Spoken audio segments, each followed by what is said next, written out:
కొవ్వూరు మండలం పంగిడిలో భారీ పేలుడు సంభవించింది. బాణసంచా గోడౌన్లో ఒక్కసారిగా మంటలు చెలరేగాయి. మంటలను ఫైర్ సిబ్బంది ఆర్పివేశారు. ప్రమాద సమయంలో ఎవరూ లేకపోవడంతో ప్రాణ నష్టం తప్పింది. ఘటనా స్థలిని జిల్లా కలెక్టర్ ప్రశాంతి పరిశీలించారు.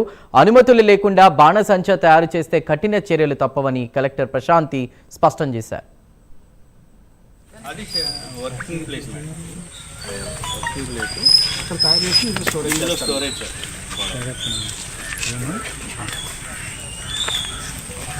పెద్ద స్టాక్ అయితే లేదు.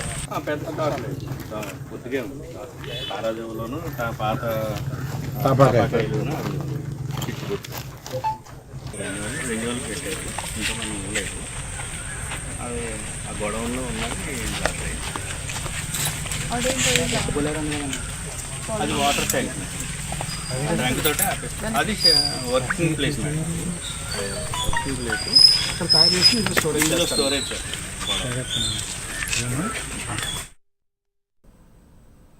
హైదరాబాద్లోని హుమాయూన్ నగర్ పిఎస్ పరిధిలో మైనర్పై